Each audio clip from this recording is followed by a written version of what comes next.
Welcome everyone to Devoted Discernment. We're going to take a look at a viewer submitted question, and that's going to be, can you heal a relationship with an unfaithful partner? So can you guys move past this? And if so, what ways can you approach this to work on healing your relationship? Okay, so the first sign that this person may be willing to work on things with you is that this person can or does take accountability for their actions, ways they've wronged you or hurt you. They recognize your feelings in this situation and that they are at fault for that. So some of the signs that you might see with this person taking accountability are going to be that this person is admitting what they did, and they're not constantly using or making up things or coming up with excuses to excuse their negative behavior. They're going to recognize what they did was wrong. They're going to admit to their mistakes. And if this person is not taking accountability, how you could approach this is by letting this person know how you feel. And likely, if you're here, you've probably already done that. You likely already know how you feel about the situation. They likely know that you're very, hurt, you feel betrayed, you feel upset, but just make it clear with them. This is how I felt. I didn't feel seen. I felt discarded. I felt, lay it out there for this person.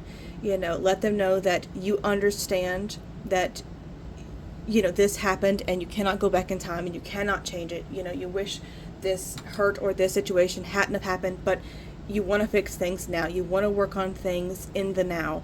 But all you really need from them, first and foremost, is that this person is going to take accountability. That is the first step. Let's move into number 2. The second thing, again, very important, is honesty. This person needs to be honest with you about what happened. Now, it's going to vary person to person. Some of you may ask this person for a lot of details.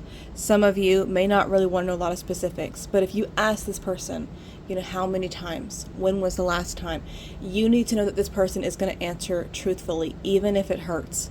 If you need that information, need it for closure, to know that this person will be honest with you, will, confide this into you, that's going to be really, really key. And if this person says something like, I think it's best we don't talk about it, they need to trust that you can be the judge of that. Even if it's hurtful to know, and sometimes it is more so, but that's your call to make. Whatever you need in that moment, this person needs to honor that. They need to be honest with you. And that goes as far as if you need to reestablish trust with this person, and you need to know that they're going to be honest with you. And let's say that you ask this person for their passwords or, their location, whatever, or to look at their phone or whatever it is that brings you that reassurance, they need to be entirely honest with you. And if this person is not doing that, then you can slowly kind of rebuild steps by telling them, if you want to make this work with me, I'm going to need these things. I want us to be able to move past this and heal from this. This really deeply hurt me, but I still love you and I still want to try to make this work. But there are some boundaries that we need to set out in order to try to move forward together. And so, again, establishing that, we're going to move into the next thing. Number 3 is going to be consistency. You need to know that this person, when they say they're going to do something, they're going to show up for you in that way. That you're not going to keep repeating the same patterns, that every time they promise something, they don't follow through. This person needs to show up for you time and time again and to begin to rebuild that trust with you. And this is a really hard topic to talk about because, again, we never want to excuse someone's negative actions or behaviors. But for those of you who do, align with this question, you're dealing with someone who maybe has been unfaithful or unfair to you, in the past, and you still love them and you still want to make this relationship work. It is very much possible, but it's going to require mutual effort from you and this person.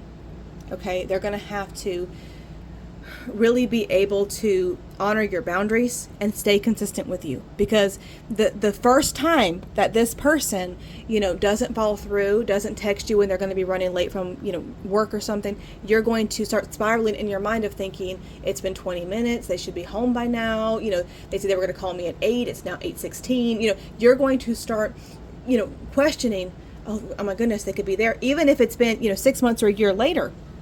You're going to need to make space that, yes, things happen. If they're 5 minutes late from calling you, it's probably not the end of the world. It's probably okay, but set boundaries. If this person is able to, they need to call you and say, I'm going to be late. There's some things that the office is going to take care of. And if it makes you feel better, again, going back to number 2, being transparent with you, being honest with you, this person needs to enable their location, whatever it is that makes you feel safe, because you are their priority. If you are their partner, you are their priority. So as silly as it may seem to other people, if that's what makes you feel safe while you're in the rebuilding phases, then this person needs to honor that, because this relationship needs to be mutual in respect.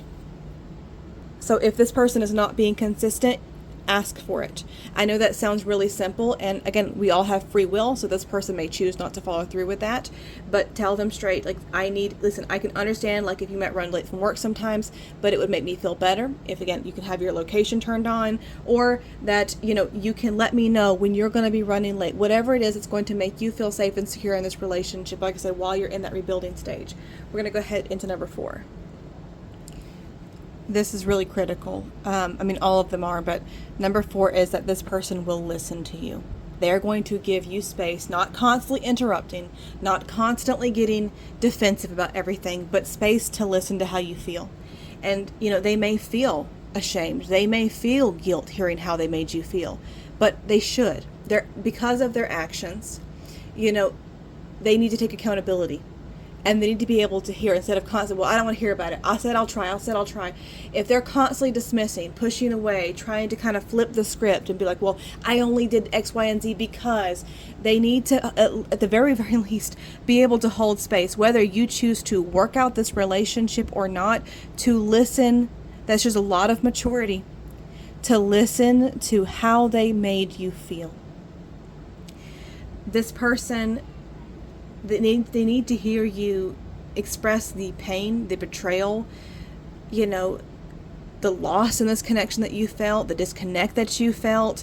They need to be understanding if you don't want to have intimacy with them, or they feel that you're pulling away, or that you need space. They need to recognize that you're going to need to express how you feel to them, to talk it out. And this may be more than once, okay? It may not just be a thing where they maybe expect, okay, we'll have a sit down talk for 10 minutes and then we'll never talk about it again. You might come to them next week or tomorrow or 6 months from now or 10 years from now and say, I want to talk about this again. And they need to be able to hold space to listen to you process these emotions. Now, again, this is a really, really sensitive topic.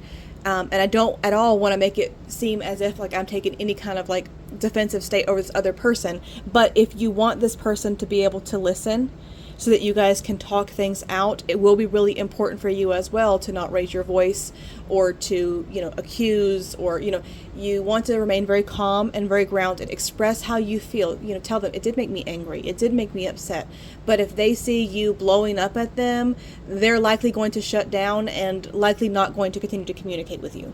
That doesn't mean that you should not process your emotions or express how you feel, but, try to, even though you have, the reason, to be extremely upset and extremely emotional, if this person is going to listen to you, or at least give you the opportunity, it will be better received from them, if you're at a calm place.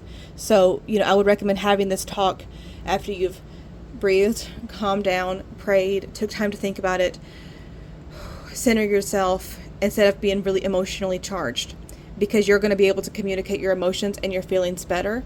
What I also think is really helpful too is if, like, when you're really upset about something or really emotional, I think this applies to a lot of things, is to write it out. Write out how you're feeling in that moment. It may be something that you want to read to this person. It might be something that you end up balling up and throwing away. It might be something that you just kind of keep to reflect back on. But writing it out in that moment, and then, when you've taken some time to just sit with your thoughts, then address it with this person. Okay, we need to have a serious talk. I've given this a lot of thought. I have a letter here. I want to read it to you now. Even if you cry, you still get angry, you still get upset. There still needs to be a place where you're giving this person also space to also communicate with you, where you're going to listen to them as well. It needs to be mutual. So if you want this person to listen to you and to take in what you say, it's going to be important that you're also giving them a space to hear you and to reciprocate and explain to you as well. That doesn't mean that you should tolerate this person making continuous excuses, and it is important to know the difference. Well, I only did this because, or they're flipping the script, or they're making it about you. They're just saying, I'm sorry I made you feel that way. It does hurt me. They need to express how they're feeling in the moment as well. We're going to move to number 5. Number 5, respect. This person needs to respect you. And it doesn't matter if their buddies say, oh, your girl, your wife, girlfriend, whoever, she's tracking your phone now. Come on, man, you're a grown man. It doesn't matter. They should say yes, because we're establishing boundaries. I'm honoring her wishes. I'm showing her respect. This is how I'm earning back her trust. It is none of your business. They need to show respect not only just to your face, but also to the people around them, okay, in everything, because you are their partner. Respect goes a lot of different ways too. So this can also apply in a sense where you're telling this person, I need some space and time to heal and think about things, where they're honoring your wishes and giving you that space. And in the meantime, they're not finding other people, things, situations to fill a void. They're not going to talk to that person, that caused this, situation. They're, honoring you. You can see and recognize that while you're taking the space to heal, that they're not pursuing other things because they're feeling unstable or emotional or wanted some kind of outlet for that in some other person. Whether that be romantic or a friend or whoever they're confiding in. They need to respect you in public as well. That's very, very, very important.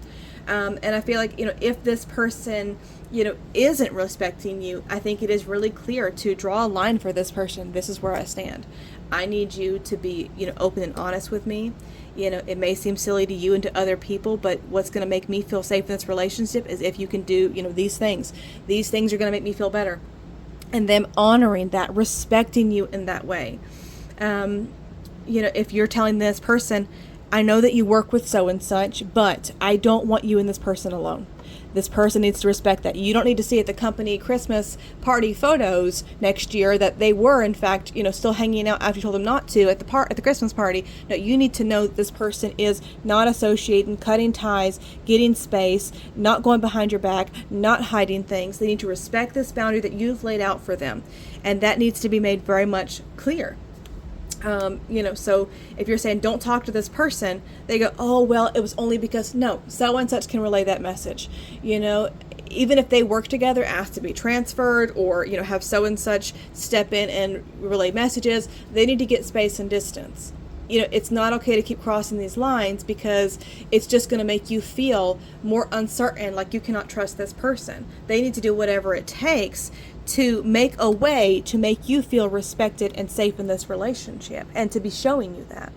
So set those boundaries with them and let them show you that they respect you. Okay, the next one, number 6, is going to be leads. This person needs to be able to lead the way, to initiate healing, to take accountability. They're going to need to show you that, they're willing to, plan dates because it makes you feel good. It makes you happy. They're going to be texting you first. They're going to be making time, spending time with you. They're going to be volunteering things. What do you need? Here, take my phone, take this. Whatever it is, they're willing to do it. Not just they've cleared everything out and here's their phone. It's like if you say in that moment, they're not taking twice to think about it. They're just handing it over. Whatever it is going to make you feel safe and secure, they're going to do that. This person's going to make an effort. If it means that you want to get into therapy, this person's already looking for therapists in the area that you two might, connect with. Whatever that takes, they're going to spend more time, taking, control of the situation here by stepping up. Like I said, making time for you, planning dates, doing things that matter, not just buying you flowers as a sorry, over, done with, now you can forgive me and we can move on. This person needs to lead. They need to take control. They need to say, okay, I know what I need to do. I need to be softer to you. I need to compliment you more. I need to spend time with you. I need to, put all these other things behind me and make you a priority. Okay, so, and then, ways that you can do that, again, is encourage that. Ask them, tell them, these are things that I really appreciate when you do this, these things that you feel secure, and then they take control and they do that. Let's move into the last one. Last but not least, do you absolutely have to go to therapy to make it work? No, but I do feel like it's a very helpful tool. I feel like when this person, a lot of times people are really immature or selfish or not really serious. They'll kind of like, I don't need to go to therapy. That's for, they get very defensive. They don't want to do it. They don't want to talk about their feelings. But if this is something that you want, that you're interested in, and you could do this in many forms, whether it be a trusted friend that you guys are confiding in that you don't mind to talk to, whether it's just the two of you just chatting together and maybe looking up prompts online for things to ask each other in a safe way. like, well, tell me how this made you feel, and vice versa, and it's mutual and it's respectful. But for a lot of people, they feel safer about it going to someone else. So whether that be you find a couples counselor or therapist, that you can go see, or even like your pastor at your church, you can seek out some way to communicate and talk. Sometimes it is really helpful if the two of you can get, if this person is willing, and I think it's a very good sign if this person is at least willing to get into therapy with you. Okay, so if you guys have more questions, comments, leave them in the comments for me. I want to do more videos like this, so I'm compiling a list of different comments from different types of situations and questions people have sent in. Thank you guys so much. Bye-bye.